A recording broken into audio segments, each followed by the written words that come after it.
আচ্ছা, এটা কি, আমরা যখন গুগলে যাচ্ছি এটাকে কি বলবো? গুগল। বিশ্বের সব থেকে বড় সার্চ ইঞ্জিন এটা। এটা বিশ্বের সব থেকে বড় সার্চ ইঞ্জিন। সার্চ ইঞ্জিন কি? যেখানে মানুষ গিয়ে সার্চ করে, যেখানে মানুষ গিয়ে কোশ্চেন করে, যেখানে মানুষ গিয়ে অনেক কিছু খোঁজাখুঁজি করে, তাই না? যেমন আমি মোবাইল ফোন স্টোর দিব, কি দিব? আমি মোবাইল ফোন স্টোর দিব। সেটা হলো মোবাইল। আমি ঢাকায় গিয়েছি। কোথায় গিয়েছি? ঢাকায় গিয়েছি। ঢাকায় যাওয়ার পর আমি একটা অ্যাপেল কিনবো, অর্থাৎ একটা অ্যাপেলের একটা ফোন কিনবো। তা আমি দেখা যাচ্ছে মিরপুর 10-এ গিয়েছি। সেখানে অনেকগুলো স্টোর, মোবাইল ফোন সেলস করার জন্য অনেকগুলো স্টোর। বা আমি ঢাকা শহরের মাঝখানে আছি, মতিঝিলের আশেপাশে। সেখানে আমি বুঝতে পারতেছি না কোন স্টোরে গিয়ে আমি ফোনটা কিনবো।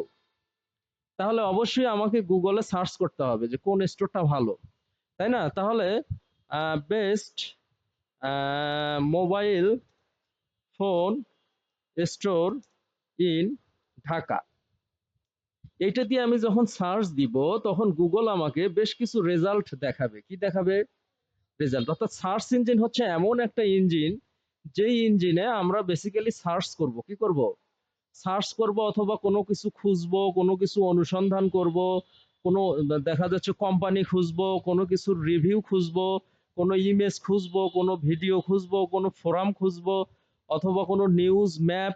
হ্যাঁ, এখানে আরো আছে বুক, বুক খুঁজবো, অথবা দেখা যাচ্ছে ওয়েবসাইট খুঁজবো।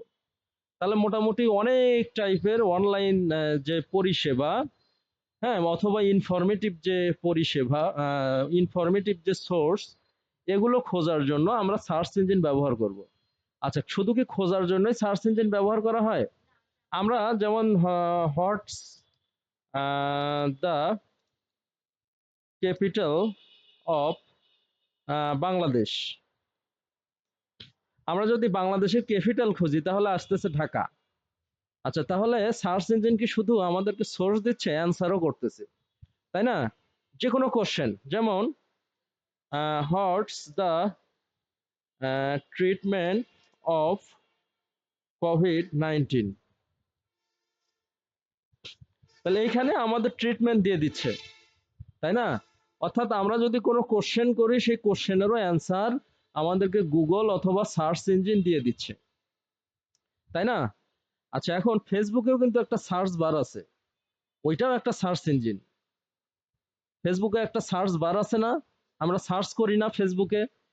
আচ্ছা, তাহলে সার্চ ইঞ্জিন হচ্ছে যে ইঞ্জিনে আমরা বেসিক্যালি কোনো কিছু খুঁজি, অথবা কোনো কিছু সার্চ করি, অথবা কোনো কোশ্চেনের অ্যান্সার কি, অথবা কোনো কোশ্চেন করি, তাই না? আচ্ছা, এখন তাহলে এসইওর সংজ্ঞাটা কি? এসইওর সংজ্ঞাটা সার্চ ইঞ্জিন রিলেটেড। এসইওর মানে হচ্ছে সার্চ ইঞ্জিন অপটিমাইজেশন। এসইওর পুরো অ্যাব্রিভিয়েশনটা কি? আচ্ছা, তাহলে আমরা যে এর আগে ডিজিটাল মার্কেটিং এর সংজ্ঞাটা যে বললাম বা পড়লাম, তাহলে ডিজিটাল মার্কেটিং এর সংজ্ঞাটা কি? ডিজিটাল মার্কেটিং এর সংজ্ঞা হচ্ছে আমাদের মেইন হচ্ছে যে প্রক্রিয়াটা ফলো করে আমরা আমাদের ওয়েবসাইটের ভিজিটর বাড়াবো। তাহলে ডিজিটাল মার্কেটিং এর একটা মেথড হচ্ছে, বা একটা প্রক্রিয়া হচ্ছে, একটা প্রক্রিয়া না, যে প্রক্রিয়াগুলো, ডিজিটাল মার্কেটিং এর সংজ্ঞা হবে হচ্ছে যে প্রক্রিয়াগুলো, তাই না? তাহলে এসইও হচ্ছে তার একটা প্রক্রিয়া বা মেথড।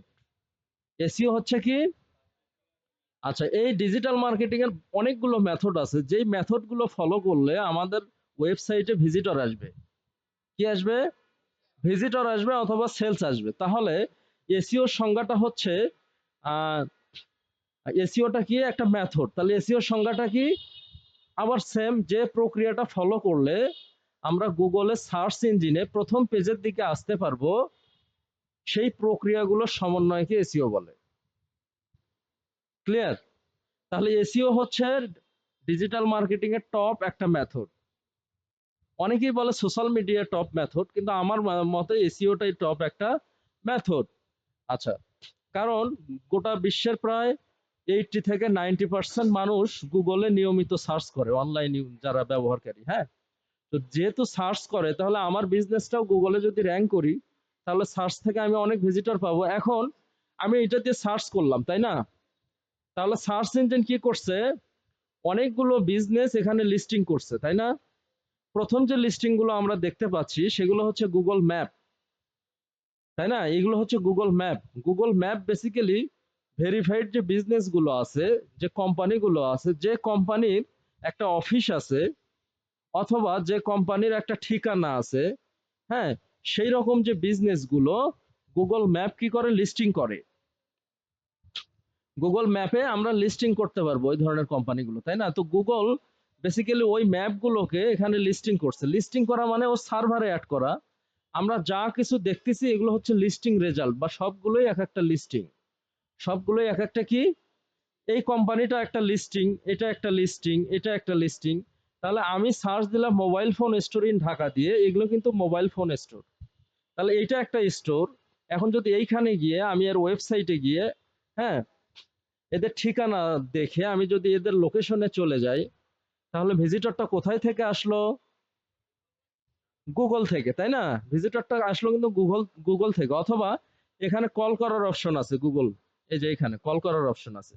এখান থেকে যদি আমি কল করি তাহলে কলটা কোথায় থেকে আসলো? গুগল বা গুগল ম্যাপ থেকে। গুগল বা গুগল ম্যাপ থেকে। তাহলে এই যে দেখো, গুগল প্লেসে কিছু লিস্টিং, আবার এইখানে কিছু আস্ক মানে কোশ্চেন, আবার এইখানেও কিছু লিস্টিং আমরা দেখতে পাচ্ছি ওয়ান বাই ওয়ান। সাধারণত 10টা লিস্টিং গুগল ইন্ডেক্স করে। ইন্ডেক্স মানে লিস্টিং করে, তালিকাভুক্ত করে। ইন্ডেক্স মানে কি, ওই যে আমাদের যে রোল থাকে না, সাপোজ এখানে আমরা ক্লাস 9-এ পড়ি, তো এখানে আমাদের একটা খাতা আছে, এখানে 100 জন স্টুডেন্ট আছে, ওই খাতায় 1 থেকে 100 জনের লিস্ট করা আছে। ওই যে আমাদের স্কুলে আমরা দেখিনি, স্যার কি রোল ডাকে না, এই 1 2 3, ওই টালি খাতাটা দেখে কিন্তু ডাকে। ওইটাই হচ্ছে লিস্টিং, মানে লিপিবদ্ধ করা বা তালিকাভুক্ত করা। ইন্ডেক্স, লিস্টিং করা অথবা ইন্ডেক্স করা মানে কি, তালিকাভুক্ত করা। ঠিক আছে? তো গুগল কি করছে, গুগলের অনেক বড় একটা সার্ভার আছে, বিশাল সার্ভার বা ডেটাবেস।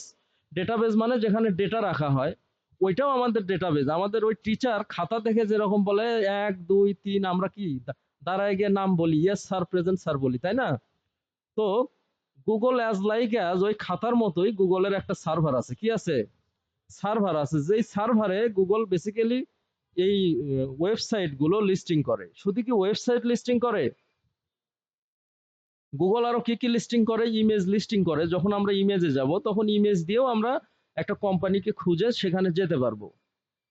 শুধু কি ইমেজ লিস্টিং করে বা ইমেজ ইন্ডেক্স করে? গুগল আরো কি করে? শর্ট ভিডিও ইন্ডেক্স করে, ফোরাম ইন্ডেক্স করে, নিউজ ইন্ডেক্স করে, ভিডিও, ম্যাপ। হ্যাঁ, শুধু কি গুগল ইন্ডেক্স করে? ইন্ডেক্স করা মানে লিখে রাখা। আচ্ছা, আমি এখানে তোমাদের সবার নাম খাতায় হযবরল শুধু সিরিয়ালাইজ করে লিখে রাখলাম। আচ্ছা, এই লিখে রাখাটাকে বলা হচ্ছে ইন্ডেক্স। কিন্তু আমি যদি র্যাঙ্ক করি, র্যাঙ্ক করে তারপরে ইন্ডেক্স করি, তাহলে কি এটাকে শুধু ইন্ডেক্স বলা হচ্ছে? তাহলে র্যাঙ্ক শুধু ইন্ডেক্স আর র্যাঙ্ক করে ইন্ডেক্স, র্যাঙ্ক করে যে ইন্ডেক্সটা, এটাই এসইওর সঙ্গে রিলেটেড। তাহলে গুগল হযবরল উল্টাপাল্টা ভাবে ইন্ডেক্স করে না, গুগল আগে র্যাঙ্ক করে তারপরে ইন্ডেক্স করে। ঠিক আছে? এখন এইখানে আমি যখন মোবাইল ফোন স্টোর দিয়ে সার্চ করেছি, তাহলে এই ওয়েবসাইটটা প্রথমে আসলো কেন? কারণ এর এসইও করছে। এরা কি করছে? এসইও করছে। এসইও করার কারণে এ প্রথমে আসছে। আবার এই সাইটটা প্রথমে আসছে কেন? আরো তো অনেক সাইট আছে এই রিলেটেড। মোবাইল ফোন স্টোর ঢাকাতে আছে প্রায় অনেক, ধরে নিলাম আমি, দেখা যাচ্ছে যে 30,000 আছে বা 40,000 আছে। কিন্তু 40,000-কে কি প্রথম পেজে নিয়ে আসা সম্ভব? বা দ্বিতীয় পেজে? এখানে যখন আমি 2-এ যাব তখন এটা দ্বিতীয় পেজে যাবে। 40,000 এই মোবাইল ফোন স্টোরকে কি দ্বিতীয় পেজে আনা সম্ভব? তাহলে অনলি প্রথম পেজে নিয়ে আসা সম্ভব 15 জনকে। 5 জন ম্যাপ, আর কি 10 জন হচ্ছে জেনারেল লিস্টিং। যদি আমরা ম্যাপে যাই, এখান থেকে যদি আমরা ম্যাপে যাই, তাহলে ম্যাপেরও প্রথম পেজে 10 জনকে নিয়ে আসা সম্ভব। এই যে 1 2 3 4 এরকম করে প্রথম পেজে দেখা যাচ্ছে 3 থেকে 4 জন, বা ফুল পেজে 10 জন। আচ্ছা, তাহলে গুগল প্রথম যে পেজটা, গুগলের যে সার্চ পেজ, এখানে 10 জনকে দেখাবে। 10 জনকে দেখাবে, তাই না? এখন মজার বিষয় হলো 40,000 মোবাইল ফোনের স্টোর আছে পুরো ঢাকা শহরে, তার মধ্যে 10 জনকে কেন দেখালো প্রথম পেজে? কারণ গুগল র্যাঙ্ক করে। গুগল কি করে? গুগল ইন্ডেক্স করে। একটা ওয়েবসাইট যখনই বিল্ড হলো, সাপোজ দেখা যাচ্ছে জিহাদ হচ্ছে ওয়েব ডেভেলপার, সে যখন একটা ওয়েবসাইট ডেভেলপ করবে, ডেভেলপ করা মাত্রই গুগল ওটাকে কি করবে? গুগলের ক্রাউলার আছে, কি আছে? গুগলের ছোট ছোট ক্রাউলার আছে, যেমন ওই যে মোবাইলের বাংলা লিঙ্ক টাওয়ার বা গ্রামীণ টাওয়ার বলি না আমরা, এই টাওয়ারের কিন্তু ক্রাউলার আছে। আচ্ছা, তাহলে ক্রাউলারটা কি?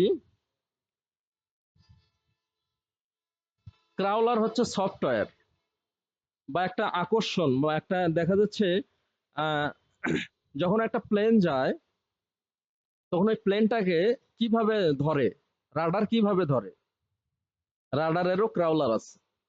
হ্যাঁ, আবার যখন একজন নতুন কিনে, যখনই একটা গ্রামীণ সিম তুমি তুলবা, সঙ্গে সঙ্গে গ্রামীণ সিমের যে নেটওয়ার্ক ওটাকে খুঁজে পায়। কি পায়? খুঁজে পায়, কারণ ওই টাওয়ারের ক্রাউলার আছে। কি আছে? ক্রাউলার আছে। হ্যাঁ, তেমনি যখনই একটা ওয়েবসাইট বানানো হয়, গুগলের সার্চ ইঞ্জিনেরও এরকম ক্রাউলার আছে। ওয়েবসাইট বানানো মাত্রই ওই ক্রাউলারটা ওই ওয়েবসাইটকে খুঁজে পায়। কি পায়? খুঁজে পায়। অ্যাজ লাইক অ্যাজ আমরা যে ওই যে মোবাইল ফোনের নেটওয়ার্ক ব্যবহার করি, বা প্লেন রাডার যেমন প্লেন খুঁজে পায়, ঠিক আছে, তেমনই। আচ্ছা, এখন তখন খুঁজে পাওয়া মাত্রই কি ওটাকে গুগল র্যাঙ্কিং দেবে? না। তাহলে খুঁজে পাওয়া মাত্রই ওইটা র্যাঙ্ক গুগল কিভাবে দেয়? গুগল ওই ওয়েবসাইটটার পারফরমেন্সের উপর বেস করে গুগল র্যাঙ্ক দেয়। পারফরমেন্স আবার দুই প্রকার, একটা ওয়ান সাইট এসইও, একটা অফ সাইট এসইও। অর্থাৎ ওই ওয়েবসাইটটার কন্টেন্ট কেমন, ওই ওয়েবসাইটের স্পিড কেমন, মেটা টাইটেল, ডিসক্রিপশন, কিওয়ার্ড কেমন, কন্টেন্টে কপি আছে কিনা, এবং ওই ওয়েবসাইটে ব্যাকলিঙ্ক কতগুলো, ওই ওয়েবসাইটের ডিরেক্ট ভিজিটর কেমন, বা সোশ্যাল মিডিয়া ভিজিটর কেমন, এগুলো সবগুলো মেট্রিকের উপর, ধরো একটা মেট্রিক ধরলাম বাংলা সাবজেক্ট, একটা মেট্রিক ধরলাম ইংলিশ সাবজেক্ট, একটা ধরলাম অঙ্ক, তাই না? ওয়েবসাইটের স্পিড ধরলাম বাংলা, তারপর ওয়েবসাইটের কন্টেন্ট ধরলাম ইংলিশ, সবগুলোতে আমি কি 90 মার্ক পাইলাম।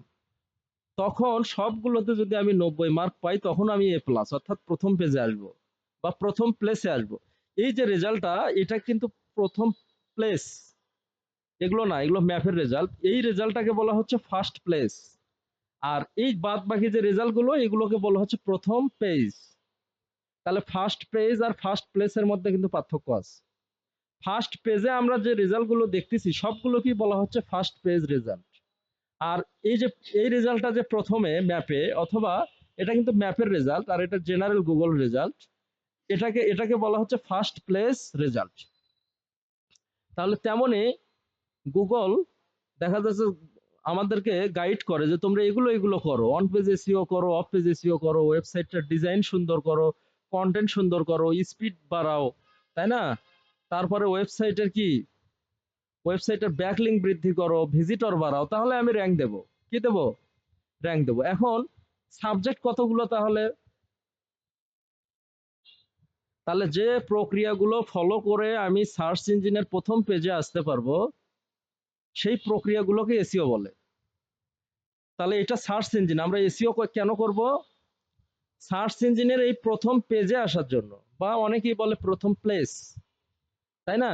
আমরা তো চেষ্টা করি 1 থেকে 10-এর মধ্যে আসার জন্য। আবার কেউ কেউ বলে না, 1 থেকে 10 না, আমি 1-এ যাব। কোথায় যাব? 1-এ যাব। তাহলে যে প্রক্রিয়াগুলো ফলো করে আমরা সার্চ ইঞ্জিনের প্রথম পেজে যাব, সেই প্রক্রিয়াগুলোর সমন্বয়কে এসইও বলে। এখন বিষয় হলো, তাহলে এসইও সাবজেক্ট কতগুলো? সবগুলো সাবজেক্টই আমাদের কি 70 থেকে 90 এর মধ্যে পাইতে হবে, তাহলে র্যাঙ্ক হবে, তাই না? আচ্ছা, এখন সাবজেক্ট গুলো বের করার বুদ্ধি হচ্ছে এসইও র্যাঙ্কিং ক্রাইটেরিয়া।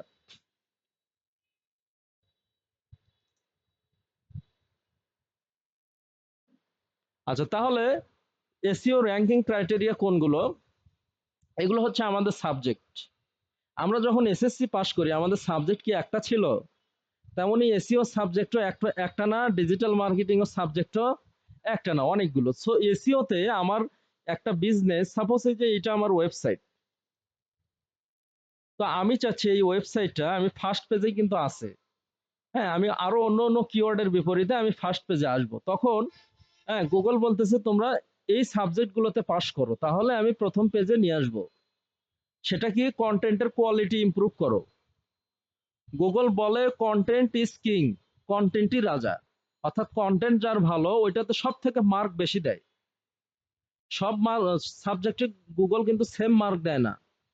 ধরো কন্টেন্টে দিচ্ছে 100, আবার টেকনিক্যাল এসইও এখানে দিচ্ছে হচ্ছে 50, আবার ইউজার এক্সপিরিয়েন্স এখানে দিচ্ছে 30 মার্ক। গুগল সব সাবজেক্টে 100 মার্ক ধরে গুগল হিসাব করে না। সব থেকে বেশি মার্ক গুগল দেয় হচ্ছে কন্টেন্টের কোয়ালিটি। কন্টেন্টের কোয়ালিটিটা কি, কন্টেন্টটা রাইটিং স্টাইল খুব মানে ডেভেলপড হওয়া লাগবে, মানে গ্রামেটিক্যালি ইরর ফ্রি হওয়া লাগবে। তারপরে শুধু হজবরল আমি লিখলাম, লিখে গ্রামেটিক্যাল ঠিক করলাম তাহলে হবে? কন্টেন্টের মিনিংটা খুব স্ট্রং হওয়া লাগবে, মিনিংফুল হওয়া লাগবে, কন্টেন্টের মানটা ভারী হওয়া লাগবে, ঠিক আছে, অর্থবোধক হওয়া লাগবে। তারপরে কি, কপি পেস্ট হওয়া যাবে না। ওই কন্টেন্টের মধ্যে তোমার ক্রিয়েটিভ থট থাকা লাগবে অথবা ইউনিক ইনসাইট থাকা লাগবে। তুমি অনলাইন থেকেও হজবরল কপি করে ওটাই আবার পেস্ট করলে ঘুরে ফিরে হবে না। অবশ্যই কন্টেন্টের মধ্যে ইউনিক ইনসাইট থাকতে হবে। এইরকম কন্টেন্টের কোয়ালিটি, এবং কন্টেন্টটা বড় হওয়া লাগবে। ছোট ছোট কন্টেন্ট ওটাকে কখনোই কোয়ালিটি কন্টেন্ট বলা যাবে না। মিনিমাম একটা কন্টেন্টের লেন্থ হওয়া লাগবে 1000 ওয়ার্ড। কত? 1000 ওয়ার্ড। তাহলে এইটাকে বলা হচ্ছে কন্টেন্টের কোয়ালিটি। এটাকে কি বলা হচ্ছে? কন্টেন্টের কোয়ালিটি। হ্যাঁ, তাহলে এইটাতে গুগল সব থেকে বেশি মার্ক দেয়। একজন ব্যক্তি সে কিছুই করবে না, অন্যান্য সাবজেক্টে পাস করবে না, শুধু কন্টেন্টের কোয়ালিটিটা ডেভেলপ করবে, তাও সে তার ওয়েবসাইটটা র্যাঙ্ক হবে গুগলে। তাও কি হবে? ঠিক আছে, সবগুলো সাবজেক্ট মিলে যে মার্ক, আমার ধারণা এই কন্টেন্টের কোয়ালিটিতে সেম মার্ক। বুঝতে পারছো? ধরো অন্যান্য সাবজেক্ট মিলে 100 মার্ক, এই কন্টেন্টের কোয়ালিটি একাই 100। আচ্ছা, তারপরে আরেকটা আছে টেকনিক্যাল এসইও। এগুলো আমরা নেক্সট ক্লাসে অনেক ডিপলি আলোচনা করব। টেকনিক্যাল এসইওটা এটা একটা সাবজেক্ট, ইউজার এক্সপিরিয়েন্স এটা একটা সাবজেক্ট, ব্যাকলিংক একটা সাবজেক্ট, ডোমেইন অথরিটি, এগুলো সবগুলোই আমাদের র্যাঙ্কিং এর এক একটা সাবজেক্ট। অর্থাৎ এই মেথডগুলো যদি আমরা অ্যাপ্লাই করি তাহলে আমাদের ওয়েবসাইটটা ফার্স্ট পেজে আসবে। কোথায় আসবে? তাহলে এসইও সংজ্ঞাটা হচ্ছে যে মেথডগুলো অ্যাপ্লাই করলে বা যে প্রক্রিয়াগুলো ফলো করলে আমাদের ওয়েবসাইটটা গুগলের ফার্স্ট পেজে আসবে, অথবা আমাদের ওয়েবসাইটের কিওয়ার্ড গুগলের ফার্স্ট পেজে আসবে, অথবা আমাদের ওয়েবসাইটের কিওয়ার্ডগুলো র্যাঙ্ক হবে অথবা র্যাঙ্কড হবে। সেই মেথডগুলোর সমন্বয়কে এসইও বলে। তুমি বলো তো এসইওর সংজ্ঞা কি? আচ্ছা, যাই হোক, তাহলে এই ক্লাসগুলো, এই সাবজেক্টগুলো আমাদের সবগুলোই শিখতে হবে। কোনোটা বাংলা, কোনোটা ইংলিশ, কোনোটা হচ্ছে কি অঙ্ক, কোনোটা হচ্ছে কি বিজ্ঞান, তাই না? তাহলে এগুলো হচ্ছে আমাদের সাবজেক্ট। এই জিনিসগুলো করলে আমাদের র্যাঙ্ক হবে। কি হবে? র্যাঙ্ক হবে। এখন প্রত্যেকটা বিষয়ে আমরা এই মেথডগুলোর মধ্যে অনলি আলোচনা করেছি হচ্ছে ওয়ান পেজ এসইও। কি আলোচনা করছি? অন পেজ এসইও, তাই না? আচ্ছা, এই ওয়ান পেজ এসইওর মধ্যে কন্টেন্টটা পড়ে, অর্থাৎ এই যতগুলো সাবজেক্ট, এই সাবজেক্টগুলো আবার দুইটা ক্যাটাগরিতে পড়ে। একটা হচ্ছে অন পেজ এসইও আর একটা কি অফ পেজ এসইও। তাহলে এই যে কন্টেন্টের কোয়ালিটি, এটা হচ্ছে অন পেজ এসইওর মধ্যে পড়ে। টেকনিক্যাল এসইও এটাও অন পেজের মধ্যে পড়ে। ইউজার এক্সপিরিয়েন্স এটাও অন পেজের মধ্যে পড়ে। আর ব্যাকলিংকটা পড়ে হচ্ছে অফ পেজের মধ্যে। তাহলে আমরা অন পেজ এসইও অলরেডি আলোচনা করছি। তোমরা আবার সেই আগের ভিডিওগুলো আবার গ্রুপে পেস্ট করবা, যাতে নতুন এই যে শাহনাজ বা নিশাত এরা যাতে পায়। ঠিক আছে? আচ্ছা, তোমরা দেখবা ওয়ান পেজ এসইওর ক্লাসগুলো দেখবা, যদি না বুঝতেছো আমি বুঝে দেওয়ার চেষ্টা করব। ঠিক আছে? আচ্ছা, তাহলে